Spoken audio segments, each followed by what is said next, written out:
오늘 또 하나님 앞에 나와 예배하는 여러분들에게 부어주시는 하나님의 은혜가 여러분의 심령에 샘솟듯이 솟아나는 하나님의 생명의 말씀이 되시기를 주의 이름으로 축원합니다. 여러분은 이 지역에 많은 교회들이 있지만 우리 금난교회 나와서 예배하는 것을 즐거워하고 또 우리 교회를 통해서 여러분에게 부어주시는 은혜를 사모하여 오늘 또 주님 앞에 나왔습니다. 오늘 여러분들의 말씀을 들을 때는 지금까지 신앙생활하면서 생전 들어보지 못했던 하나님의 생생한 말씀을 듣게 될 겁니다. 하나님 여러분들에게 들려주신 말씀을 통해서 은혜가 충만하시기를 다시 한번 축원합니다. 네. 어떤 남편이 자기 아내가 그림을 그리는 화가였어요. 근데 이 남편이 아무리 보아도 자기 아내가 그린 그림을 보고 또 보아도 물감을 떡칠해 놓고 여기저기 그냥 칠해 놓고 더덕더덕 칠해 놓은 것 뿐이지 이게 그림같이 보이지를 아니하는 거예요. 그래서 남편은 아내에 대해서 늘 불만을 가졌던 겁니다. 근데 어느 날 이 남편이 아내가 그린 그림을 또 보고 또 보고 또 보다가 그림을 볼 수 있는 눈이 열린 거예요. 그러고 자기 아내가 그린 그림을 보니까 이야, 그 그림이 미켈란젤로가 그린 그림보다도 더 아름다워, 더 좋은 그림처럼 보였다는 거예요. 그래서 이 남편은 자기 아내를 그동안 구박하고 불만을 품고 있었는데 아내에게 화실을 하나 더 근사하게 마련해주고 아내가 그리는 그림을 열심히 서포트해서 그 아내가 유명한 화가가 될 수 있었다고 하는 얘기입니다. 여러분, 그림을 보아도 우리가 그림을 볼 수 있는 눈이 열려야 그림을 볼 수 있는 겁니다. 그림 속에 담겨진 화가의 이상, 그림 속에서 추구하고자 하는 화가의 세계를 볼 수 있는 눈은 열려져야 그 그림을 통해서 알 수 있는 거예요. 오늘날 많은 그리스도인들이 그리스도인의 생활이 무엇인지를 보지 못하고 그냥 교회만 왔다 갔다 하면 그것이 그리스도인의 생활인 것으로 생각하며 신앙생활하는 사람들이 참으로 많습니다. 어떤 사람은 교회에 다니는 것만이 그리스도인의 생활인 줄 알고 어떤 사람은 교회에서 봉사 하나 하면은 그것이 그리스도인으로서의 모든 것을 다 하는 줄 알고 신앙생활을 해 나가는 거예요. 물론 그렇지 않은 사람보다 그럴 수는 있겠지요. 오늘 하나님의 말씀은 우리가 그리스도인의 신앙과 사회생활, 그리스도인의 신앙과 생활이 어떠해야 되는가 하는 것을 우리에게 가르쳐 주시는 말씀입니다. 오늘 누가복음 강의 100번째입니다. 지난 주일에 서기관과 대제사장들은 예수님이 포도원의 농부에 대한 말씀을 통해서 오늘 자기들이 고백하고 있는 것처럼 그 비유가 자기들을 향해서 하는 것을 알았다. 예수님은 지난 주일에 이런 말씀을 전했죠. 주인이 포도원을 만들어 놓고 농부에게 포도원을 맡기고 멀리 타국에 갔다가 돌아와서 종들을 농부에게 보내서 소출을 얻고자 하였던 겁니다. 그랬더니 농부들은 종들을 때리고 쥐어 패고 있는 것까지 빼앗고 능욕하고 상하게 하고 주인을 또 보내고 또 보내서 3번씩이나 종을 보냈지만 농부들은 주인이 보낸 종들을 있는 것까지 빼앗아서 거저 돌려보냈다. 그래서 이번에는 주인이 자기의 아들을 보냈는데 농부들은 이 아들을 죽이기만 하면은 이 아들을 죽이면은 주인의 모든 유업이 자기들의 것이 될 것으로 생각하고 그 아들도 죽였다. 이 농부들의 오판, 그 아들을 죽인 그 오판으로 인하여 예루살렘은 멸망을 당하고 이스라엘은 2000년 동안 나라 없는 그런 백성으로 살게 되었다라고 하는 말씀이었습니다. 그 아들은 바로 예수 그리스도였기 때문입니다. 이 말씀을 듣고 오늘 19절의 말씀과 같이 농부들은 이 이야기가 예수님이 전하신 이 말씀이 자기들을 향하신 것을 알았다 그랬습니다. 여러분들은 오늘 전하는 말씀들이 바로 여러분 자신을 향한 말씀이라고 알게 되면 여러분은 어떤 자세를 가져야 할까요? 사도행전 3장을 보면은 베드로가 전한 예수 그리스도에 대한 복음의 말씀을 듣고 성도들은 마음에 찔렸습니다. 그 말씀을 듣고 마음에 찔려서 우리가 어찌할꼬 하니 그날에 회개하고 세례를 받은 사람이 3,000명이 되었다고 사도행전은 말씀하고 있습니다. 그런데 7장에 넘어가서 보면 6장 7장에 보면은 스데반이 똑같은 말씀을 전합니다. 말씀을 전했는데 예수는 우리에게 부세지고 당신들이 죽인 예수를 하나님이 살리셨다고 하는 복음을 전했는데 똑같은 내용의 말씀이었지만 말씀을 듣고 사람들이 마음에 찔린 것도 똑같았습니다. 근데 말씀을 듣고 찔린 건 똑같았는데 어떤 사람들은 회개하고 세례를 받고 구원을 받았지만 어떤 사람들은 말씀을 듣고 찔려서 이를 갈고 스데반을 돌로 쳐 죽이고 만 거예요. 예수님이 전할 말씀을 듣고 농부들은 마음에 찔렸습니다. 그래, 그 회개가 나를 향해서 했어. 그래서 더더욱 예수를 죽이고자 음모를 꾸몄던 것입니다. 예수를 잡아 죽이고자 하는데 예수를 따르는 수많은 사람들이 있습니다.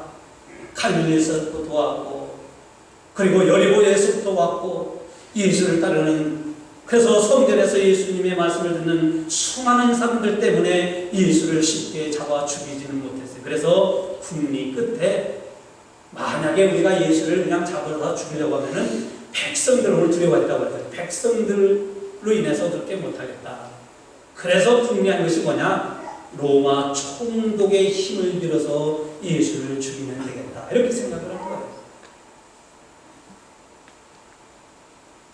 바리새인들, 대제사장과 서기관들은 유대의 종교 지도자들입니다. 그리고 두려움들이라고 하는 장로들은 유대교의 정치를 하고 있는 공회 회원들입니다. 원래 이들은 바리새인과 사두개인들은 교리적으로 보면 서로 안 맞아서 다투고 서로 갈등을 일으키지만 예수를 잡아 죽이는 데는 종교와 정치가 하나가 되어서 오늘 그리고 지난주에 말씀과 같이 서로 하나가 되어서 예수를 잡아 죽이고자 헤롯의 당원들을 오늘 예수께 보내서 예수를 책잡아 꼬투리를 잡고자 사람들을 보냈던 거예요. 마태복음 22장 15절 말씀을 보면 이 정탐꾼들은 교활하게 예수를 함정에 빠뜨리려고 바리새인과 헤롯 당원들이 보낸 사람들이었다고 오늘 말씀에는 정탐꾼이라고 말씀하고 있지 않습니까? 유대교의 대제사장과 서기관들 그리고 예수님에게 이 정탐꾼들을 보낸 사람들은 이 정탐꾼들이 스스로 의인인 채 하게 했습니다. 스스로 의인인 채 하겠다. 예수 앞에 가서는 거룩하고 예수 앞에 가서는 아주 신실하고 예수 앞에 가서는 겸손하고 예수 앞에 가서는 아주 양같이 하게 했다는 얘기입니다. 속은 예수를 책잡아서 죽이려고 예수를 책잡아서 어떻게 하면 잡아들일까 하는 그런 마음으로 왔는데 겉의 모습으로는 그렇지 않게 하려고 스스로 의인인 채 하게 하였다. 이렇게 말씀을 합니다. 여러분, 스스로 의인인 채 한다고 해서 의인이 되는 겁니까? 이따가도 말씀을 드리지만요. 이들이 와서 예수님 앞에 이렇게 얘기합니다. 선생님이요, 우리가 아노니 당신은 바로 말씀하시고 바로 가르치시고 당신은 바로 전하시고 사람을 외모로 취하지 아니하시고 오직 참으로 오직 진리로 오직 참으로 하나님의 말씀을 가르치는 사람입니다. 그런데 이 말은 그들의 속은 예수를 잡으려고 하는 그런 예수를 찾잡으려고 하는 그런 속셈으로 왔지만 그들의 말은 또 그들이 우리가 아노니라고 하는 이 말은 그러나 이들에게도 일말의 양심은 있었다고 하는 거예요. 여러분, 하나님이 우리 모든 인간에게 공통적으로 주신 것 중에 하나는 양심이라고 하는 것입니다. 이 양심은 오늘 우리에게는 이 양심이 있어서 동물과 짐승과 다른 삶을 살아가게 되는 거예요.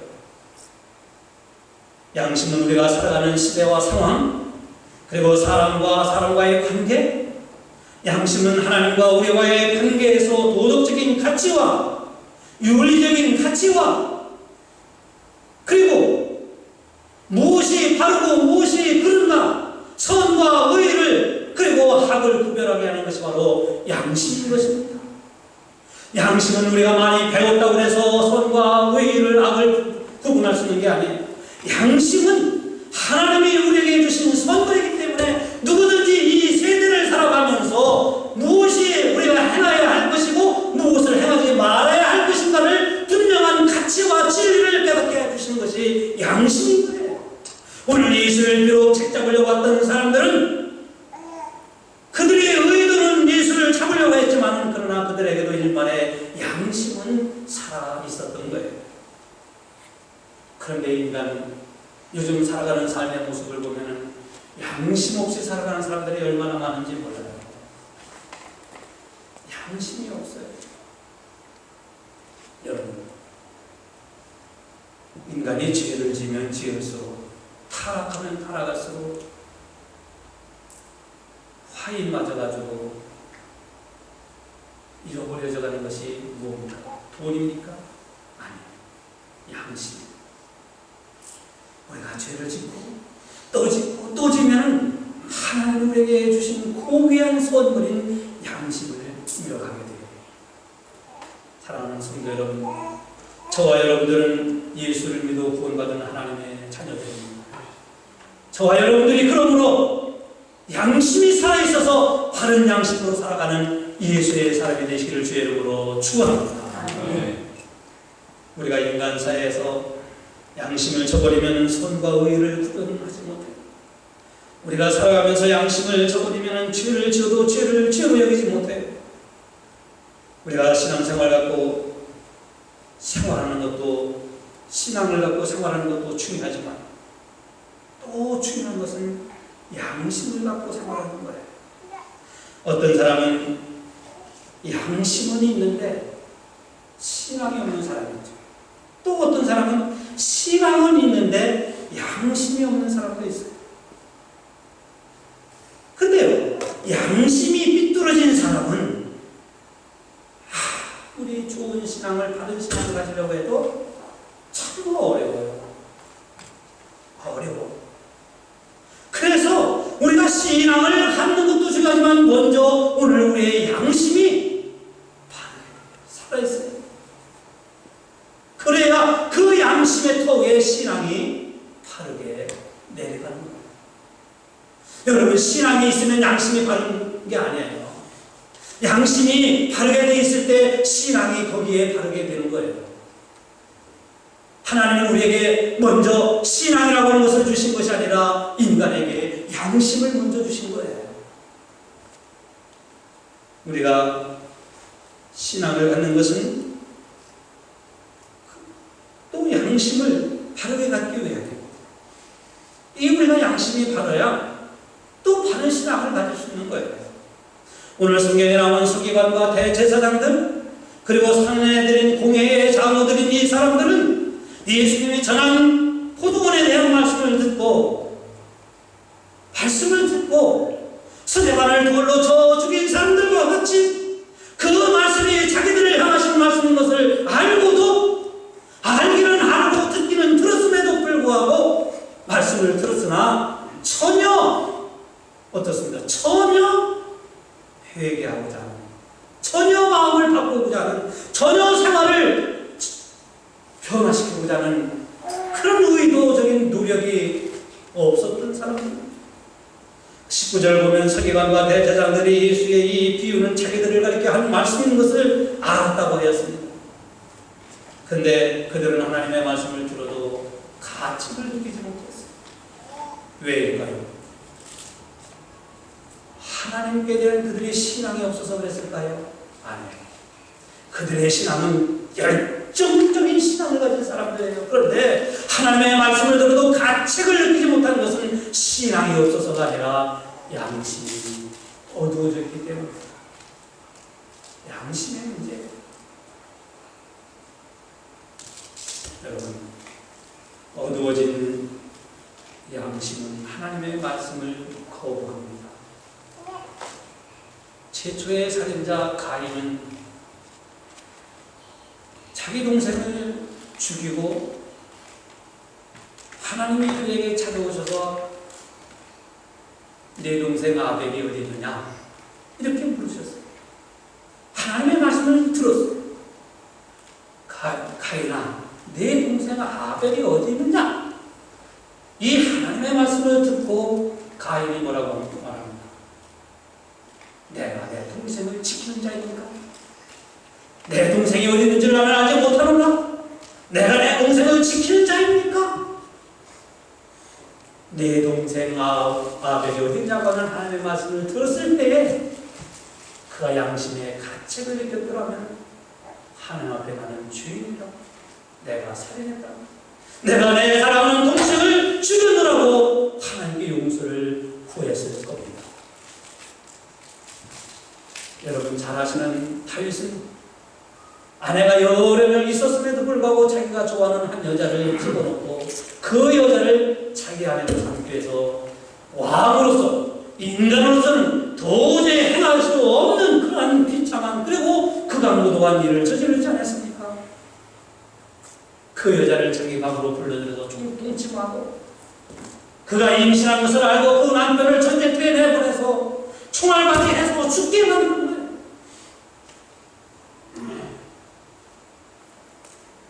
사람으로서는 행할 수 없는 끔찍한 죄를 저지르는 다윗.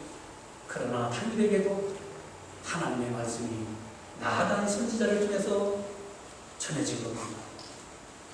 근데 다윗은 그 하나님의 말씀, 선지자를 통해서 주시는 하나님의 말씀을 듣고 왕의 침상이 눈물로 적셔지도록 하나님 앞에 통회하며 회개의 기도를 했지 않습니까? 여러분, 다윗은 비록 그런 끔찍한 죄를 저질렀다 할지라도 하나님의 말씀을 듣고 회개했던 것은 그가 양심이 일말이라도 있었기 때문이에요. 그러므로 우리는 신앙도 있어야 하고 또 하나님께 대한 신앙을 꼭 살아야 하지만은 하나님 우리에게 주신 기본적인 양심도 잃어서는 결코 안 될 것입니다. 정탐꾼들이 예수님께 온 이제 본격적인 질문이 계속됩니다. 20절을 보면 서기관과 대제사장들은 정탐꾼을 보내서 서로 의인인 채 회개했고 그들이 와서 아까도 잠깐 말씀드렸지만 의인인 채 한다고 해서 여러분 그들이 의로워질 수 있을까요? 오늘 우리가 사람들 앞에서 나는 거룩한 채 한다고 해서 거룩한 사람이 될 수 있을까요? 우리가 교회에 나와서 정말로 죄 없는 자의 모습인 것처럼 보인다고 해서 우리는 죄 없는 사람이 될 수 있을까요? 아닙니다. 그러면 어떤 사람이 의인이 될 수 있을까요? 예수님은 우리에게 이렇게 가르쳐 주셨습니다. 어떤 두 사람이 성전에 올라가서 기도를 하는데 한 사람은 사람들이 많이 보는 앞에서 두 손을 번쩍 들고 하나님, 나는 저 죄인들과 같지 아니함을 감사합니다. 나는 저 세리들과 같지 아니함을 감사합니다. 나는 일주일에 3번씩 금식하고 나는 11조를 하고 나는 율법을 잘 지키고 나는 바르게 나는 의롭게 살아온 사람입니다. 하나님. 어떤 사람은 사람들이 자기의 모습을 볼까 떨리는 마음으로 성전의 저 부팅이 앉은 곳에서 가슴을 치면서 하나님 나는 죄인입니다. 하나님 나는 죄인입니다. 나는 말과 마음과 생각과 생활 속에서 하나님 앞에 떳떳함을 갖지 못했습니다. 나는 의롭지 못합니다. 나는 죄인이오니 나의 죄를 용서해달라고 가슴을 치며 기도하는 한 쇠가 있었습니다. 예수님은 결론적으로 누가 하나님으로부터 의롭다 하심을 얻을 수 있어야겠느냐 이렇게 말씀하셨습니다. 이 정탐하러 예수에게 찾아온 사람들이 스스로 의롭다고 의롭지 않다고 해서 의로운 사람은 아니에요.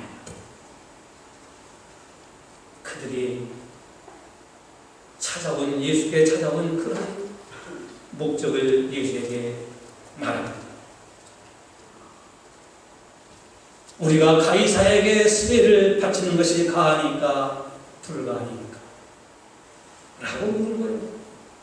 유대인들이 로마에 세금을 내는 것을 사실 우리도 그렇죠.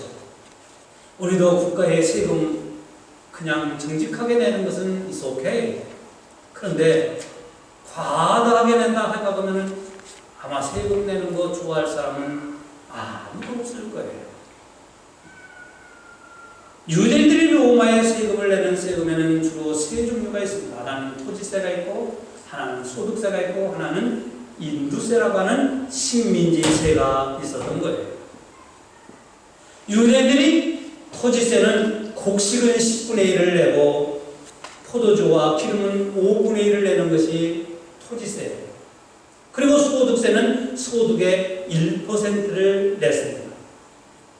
근데 지금 유대인들이 가장 치욕적으로 느끼고 있는 이 인두세라고 하는 것은 로마가 유대를 지배하고 다스리고 정복하고 있었기 때문에 투당, 사람당 1데나리온씩 내게 된 거예요. 1데나리온은 당시에 노동자 한 사람이 품삯이에요. 하루 품삯이에요. 근데 그러니까 4인 가족이 산다고 하면 1년에 뭡니까? 하루에 100불을 번다면 400불을 내야 되는 거예요. 근데 400불을 내는 것보다도 유대인들이 더 치욕적으로 생각하고 있는 것은 이 식민지세라고 하는 인두세였어요. 그 사도행전 5장에 보면은 유다라고 하는 사람, 가룟 유다 말고 다른 유다라고 하는 사람이 그래서 이 세금 문제 때문에 사람들을 선동해서 폭동을 일으켰던 것을 기록하고 있습니다. 그만큼 유대인들은 다른 세금에는 어떻든지 간에 인두세라고 하는 이 식민지세에 대해서는 반감을 갖고 민족적인 반감을 가지고 있었던 것도 사실입니다. 그래서 오늘 이 사람들이 예수에게 가이사에게 세를 바쳐야 하니까 말해야 하니까는 소득세나 토지세를 말하는 게 아니라 바로 인두세를 말하는 거예요.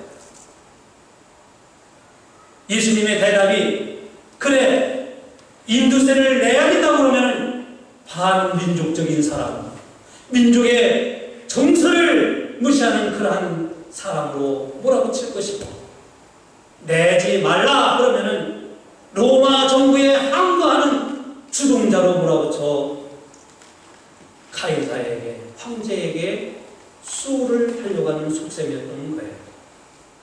그럼 예수님은 무엇이라고 대답해야 했을까요? 오늘 성경은 내게 말씀합니다. 이 인두세를 남자들은 14세부터 65세까지를 하고요. 여자들은 12세부터 65세까지를 했어요. 아까 말씀드린 것처럼 오늘날로 얘기하면 100불씩 벌어갖고 하루에 400불을 낸다고 400불도 많은 돈이지만은 우리가 나라를 잃고 지배를 받는데 그 식민지세를 낸다고 하는 것이 그들의 정서사상으로는 도저히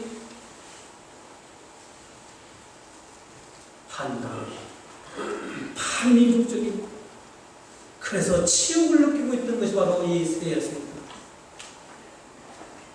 근데 예수님은 만약에 사람들이 그렇게 반감을 갖고 있으니까 사람들에게 인기를 얻으려고 내지 마! 내서는 안 돼! 그러면은 아마 로마 정부 아까 그들이 로마 총독에 의해서 예수를 잡아 죽이려고 한다고 했잖아요. 여기에 걸려들 것이고 내라 그러면은 민족을 또 반역한 사람이라고 또 여기에 걸려들 것이었습니다. 이때 예수님께서 너희들이 가지고 있는 화폐를 하나 가지고 와라. 화폐를 딱 보니까 거기에 뭐가 쓰이고 누구의 화상이냐?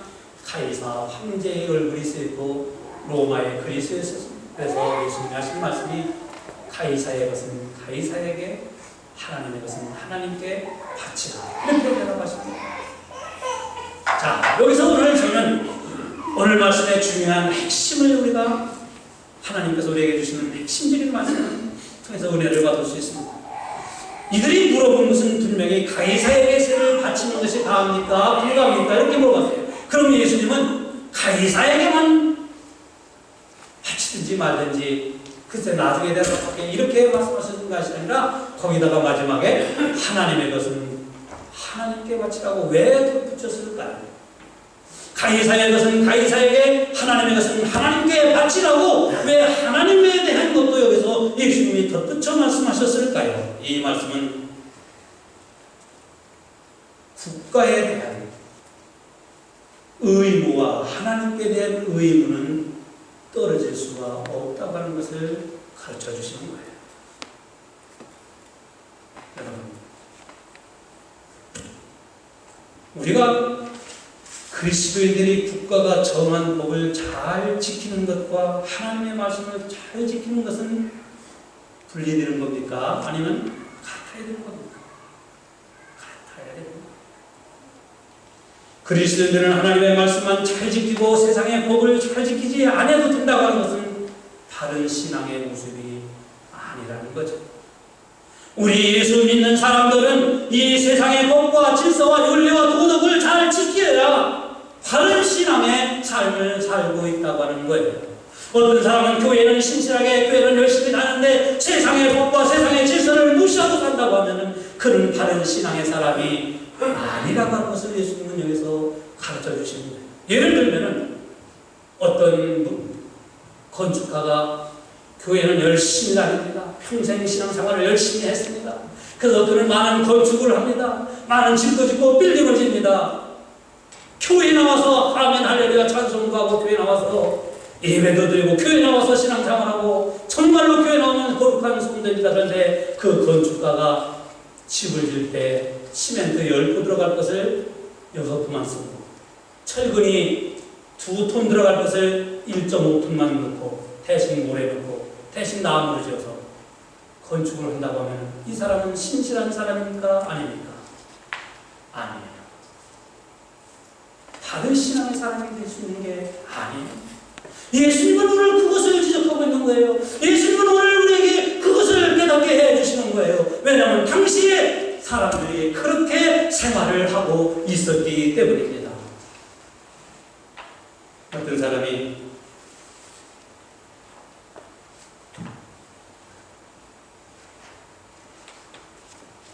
소득의 300불이 소득 중에서 300불을 11조할 돈이 있었습니다. 근데 이 300불을 11조를 해야 되는데 또 마침 어머니 생신이 돌아와서 야, 이 11조 드릴 300불을 가지고 어머니 생신 선물을 드리면 좋겠다. 순간적으로 그렇게 생각이 된 거예요. 왜? 11조는 내가만 쓰지 않으면 돼. 이런 생각이 또 이 한쪽에서 들어왔기 때문에. 근데 한쪽에서 그런 생각을 이런저런 생각하고 있는데 또 마침 어떤 권사님이 이 집사 하죠. 11조를 아름답게만 쓰면 하나님이 다 기뻐하시는 거야. 그래서 이 집사님은 그렇게 살아가셨어요. 근데 하나님 예수님은 가이사의 것은 가이사에게, 하나님의 것은 하나님께 하라는 거예요. 왜 유대인들이 당시 하나님께 드려야 할 것을 가지고 인두세를 내고 있었고 또 그것도 인두세를 내기를 싫어서 지금 오늘 이 사람들이 그렇게 큰 감동을 갖고 있잖아요. 예수님 당시에도 고르반이라는 것이 있어요. 고르반. 이 고르반이라고 하는 것이 뭐냐고 하면은 자식이 부모님께 드려야 할 생활비가 있습니다. 부모님의 부양을 책임져야 할 자식이 책임져야 할 부양비가 있는데 그 부양해야 될 책임을 한 달에 500불을 드려야 되는데 그 500불을 부모님께 안 드리고 하나님께 바치면은 하나님이 기뻐하실 거야 생각하고 부모님께는 500불을 안 드리는 습성이 있었다는 거예요. 그래서 마가복음 7장 11절에 예수님은 이렇게 말씀합니다. 우리 한번 같이 읽어볼까요? 시작. 너희는 가로되 사람이 아비에게나 어미에게나 말하기를 내가 드려 유익하게 할 것이 고르반 하나님께 드림이 되었다고 하기만 하면 그만이라 하고 제 아비나 어미에게 다시 아무 것이라도 하여 드리기를 허하지 않아. 이런 고르반이라는 것이 있어요 당시에. 그래서 예수님이 오늘 이 사람들에게 대답하실 때 가이사의 것은 가이사에게 하나님의 것은 하나님께 하라는 거예요. 이게 하나님의 법에 그리고 세상의 법에 충성하는 바른 그리스도인, 바른 신앙의 모습이라는 거예요. 그래서 골로새서 아까 화면에 나왔습니다만 3장 23절에 너희는 무슨 일을 하든지 마음을 다하여 죽게 하듯 하고 사람에게 하듯 하지 마라. 이는 유업의 상을 죽게 받을 줄 아니 너희는 주 예수 그리스도를 섬긴다고 말씀하고 있습니다. 사랑하는 성도 여러분, 오늘 이 유대인들이 아무리 율법을 잘 지키는 사람이었다 할지라도, 그들이 아무리 하나님을 열심히 믿는 신앙의 사람이었다 할지라도 국가에 대해서 국가의 법을 지키지 아니하는 사람은 하나님께 대한 바른 신앙의 사람이 아니라고 하는 것을 예수님은 그들에게 가르쳐 주십니다. 근데 그들에게만이 아니죠.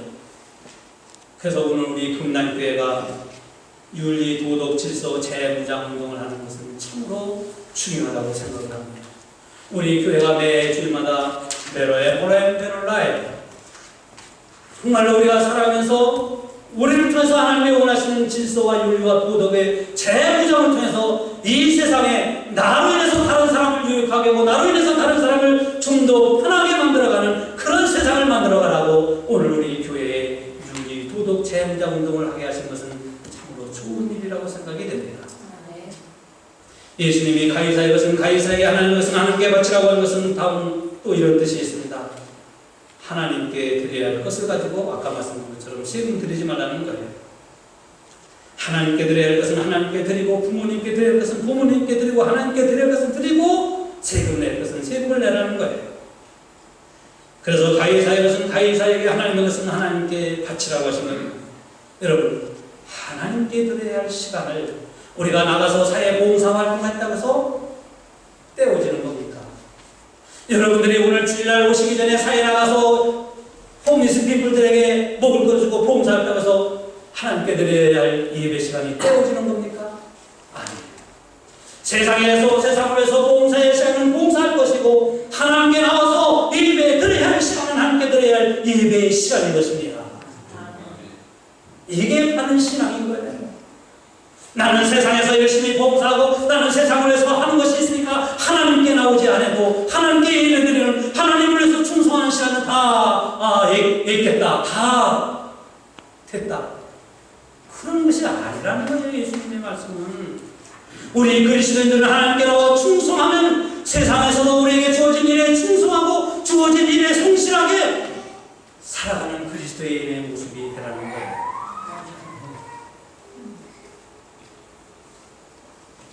가이사의 것은 가이사에게, 하나님의 것은 하나님께라고 하는 말씀은 세상 임금들에 대해서, 세상의 주권자들에 대해서도 우리가 마땅히 해야 할 바를 하라는 거예요. 왜냐하면 세상의 질서를 세우신 분은 하나님이시기 때문입니다. 그 세상의 권력이 우리가 보기에 불의한 것 같다 할지라도 하나님이 세우셨기 때문에, 그래서 사도 바울은 로마서 13장에서 우리에게 가르쳐 주십니다.